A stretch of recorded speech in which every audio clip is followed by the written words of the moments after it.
नमस्कार, India debate में आप सबका स्वागत है। मित्रों, एक एफिडेविट का इस देश को पूरा इंतजार है। वो आने ही वाला है। अदालत में जो सुनवाई होने वाली है उसके पहले वो एफिडेविट आ जाएगा। आना ही है उस एफिडेविट को, और उसमें बहुत सारे राज खुल जाएंगे दिशा और सुशांत के केस का। वो बाजी पलट देगी।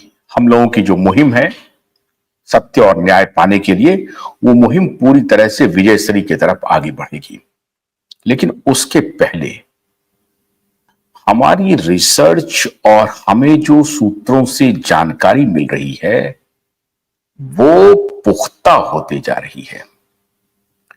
आपको याद होगा कि 13 जून के बाद, मतलब 14 जून जब सुशांत की मृत्यु की खबर आती है तो हर तरफ ये मैसेज कौंधता है बिजली की तरह कि रिया चक्रवर्ती सुशांत सिंह की गर्लफ्रेंड है। और पहले भी हल्की फुल्की खबरें प्लांट की जाती रही कि रिया चक्रवर्ती सुशांत सिंह की गर्लफ्रेंड है, दोनों में लिव इन रिलेशन है और दोनों साथ साथ रह रहे हैं, आगे चल के दोनों शादी भी करेंगे। हमारे सूत्र हमें बता रहे हैं कि रिया और सुशांत के बीच में उस तरह का रिश्ता नहीं था जो रिया चक्रवर्ती दावा कर रही है। सच बात यह है कि कभी भी सुशांत सिंह राजपूत ने अपने किसी भी सोशल मीडिया नेटवर्क पे या कहीं भी पब्लिकली इस बात की घोषणा नहीं की। एक आध दो जगह उन्होंने थोड़ा सा माई जलेबी, माई ये, मैं वो, इस तरह का उन्होंने जिक्र जरूर किया है, लेकिन ऑफिशियली सुशांत सिंह ने कभी भी इसकी कहीं भी कोई संकेत नहीं दिया कि रिया चक्रवर्ती के रिलेशन में सुशांत सिंह हैं। कभी भी जिक्र नहीं किया। अब मैं एक ट्वीट आपको दिखा रहा हूं, और आज जिस तरफ मैं आपको ले जा रहा हूं और क्यों मैंने जिक्र किया उस एफिडेविट का, यह बात बेपर्दा कर देगा इस शख्स को, इस रिया चक्रवर्ती को, जिसको लेकर के पूरी दुनिया दबाव बना रही है कि रिया चक्रवर्ती से माफी मांगी जाए, उनके भाई से माफी मांगी जाए। वो तो एमबीए करने जा रहे थे। रिया चक्रवर्ती एक ब्राइट अदाकारा थी, उनकी जिंदगी तहस नहस हो गई। तो आज मैं आपको इनकी सच्चाई बता रहा हूं। अभी जब सीबीआई की क्लोजर रिपोर्ट आई तो एक मोहतरमा का ट्वीट बड़ी तेजी से आया। वो मोहतरमा है महेश भट्ट की बड़ी सुपुत्री, जिनके बारे में महेश भट्ट ने कहा था कि अगर ये मेरी बेटी नहीं होती तो मैं इनसे शादी कर लेता। ये महेश भट्ट का ऑन रिकॉर्ड कहा हुआ बयान है। और कई बार तो लोगों ने इनसे यह भी पूछ लिया, पूजा भट्ट से, कि आलिया भट्ट आपकी बेटी है क्या? खैर, ये सब बातें गॉसिप की बातें हैं, मेरी इसमें कोई दिलचस्पी नहीं है। जो ऑन रिकॉर्ड आया है उसी का मैं आपको जिक्र करके बता रहा हूं। पूजा भट्ट के बारे में महेश भट्ट क्या कह रहे हैं, यह महत्वपूर्ण इसलिए है क्योंकि जो चीज मैं अभी आपको बताने जा रहा हूं वो आपकी आंखें खोल देगा। तो पूजा भट्ट सीबीआई की क्लोजर रिपोर्ट के फौरन बाद, बल्कि कहें तो आप अगर कोई पहला दूसरा ट्वीट होगा तो वो उसमें माननीय पूजा भट्ट जी शामिल होंगी। पूजा भट्ट जी का ट्वीट आता है कि सत्यमेव जयते। पूजा भट्ट जी तारीफ करती हैं, सीबीआई की एक तरह से सराहना करती है कि उन्होंने सच को सामने ला दिया। मैं हैरान हो गया और अपने मुंबई के सूत्रों से यह जानने की कोशिश की कि पूजा भट्ट यकायक इस तरह से इतनी एक्टिव क्यों हो गई। उनका क्या लेना देना है पूजा भट्ट का? पूजा भट्ट रिया चक्रवर्ती से इतनी अफेक्शन रखती हैं, इतना प्रेम करती हैं रिया चक्रवर्ती को। तो मुझे जानकारी मिली सूत्रों के हवाले से, और जो देखा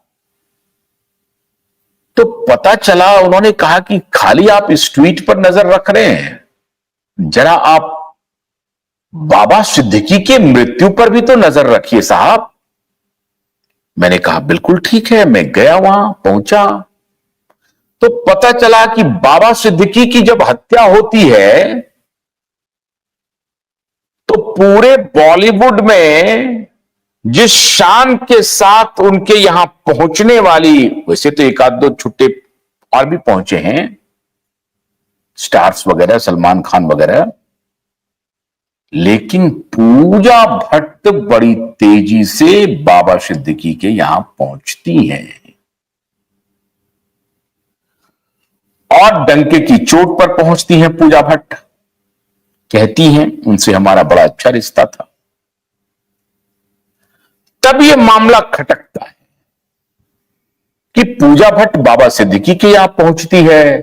पूजा भट्ट सीबीआई के क्लोजर पर एकदम से अतिशीघ्र टिप्पणी करती हैं, सत्यमेव जयते। तो वहां कोई पूनम ढिल्लन तो नहीं पहुंच रही है, रेखा तो नहीं पहुंच रही है, हेमा मालिनी तो नहीं पहुंच रही है, बाकी अदाकारा तो नहीं पहुंच रही हैं बाबा सिद्दीकी के से मिलने के लिए। पूजा भट्ट क्यों पहुंच रही है? तो पता चला कि पूजा भट्ट आजकल नशे की शिकार है। साहब, बॉलीवुड में कौन नशा कर रहा है, कौन सा नशा कर रहा है, यह कहना मुश्किल है। कितना नशा कर रहा है कहना मुश्किल है। सबके सब नशा कर रहे हैं, सबके सब नशेड़ी हैं, यह भी कहना मुश्किल है। लेकिन एक बात जो मुश्किल नहीं है वो ये आप कह सकते हैं कि बॉलीवुड नशे में डूबा हुआ है। इसे कहने में आपको कोई संकोच नहीं होना चाहिए, क्योंकि इसके एविडेंस ही एविडेंस है। पूरा बॉलीवुड नशे में डूबा हुआ है। कोई सिगरेट के नशे में है, कोई शराब के नशे में है, और कोई ड्रग्स के नशे में है, कोई गांजा के नशे में है। नशे के अपने अपने तरीके हैं, लेकिन नशे में तो बॉलीवुड डूबा हुआ है। ऐसा है साहब। अब मैंने इसको तहकीकात करने की कोशिश की कि पूजा भट्ट ने आखिर क्यों सीबीआई के क्लोजर रिपोर्ट पर इतना प्रॉम्प्ट रिएक्शन क्यों दिया। तो क्या बाबा सिद्दीकी, पूजा भट्ट और रिया चक्रवर्ती के बीच में कोई रिश्ता है? बिल्कुल रिश्ता है। और महेश भट्ट, रिया चक्रवर्ती में कोई रिश्ता है? बिल्कुल रिश्ता है। सितंबर 2019 मूवी आती है छिछोरे, और छिछोरे मूवी सुपर डुपर हिट होती है। कहा जाता है कि उस मूवी के पहले या उस मूवी के बाद महेश भट्ट की सुशांत सिंह से कोई रिश्ते में खटास आती है। वो रिश्ते का कारण यह है, कुछ लोग कहते हैं कि सुशांत ने महेश भट्ट के एक स्क्रिप्ट को रिजेक्ट कर दिया, कुछ लोग ये कहते हैं कि महेश भट्ट ने सुशांत को रिजेक्ट कर दिया। अब ये 22 वर्षा खबरें हैं, लेकिन महेश भट्ट, जो ज्यादा खबर यह है कि महेश भट्ट इस बात को पचा नहीं पाए कि सुशांत सिंह ने उनके किसी प्रोजेक्ट को रिजेक्ट कर दिया हो। मतलब महेश भट्ट ये जताने की कोशिश कर रहे हैं कि सुशांत में अहंकार आ गया है। सितंबर 2019 के पहले रिया चक्रवर्ती की दखलंदाजी सुशांत की जिंदगी में नहीं है, अगर है हल्की फुल्की है। लेकिन रिया चक्रवर्ती की यकायक एंट्री होती है। रिया चक्रवर्ती जहां कहीं भी मूव करती है, उसका भाई एक प्रकार से शाय की तरह चलता है। शोभित चक्रवर्ती।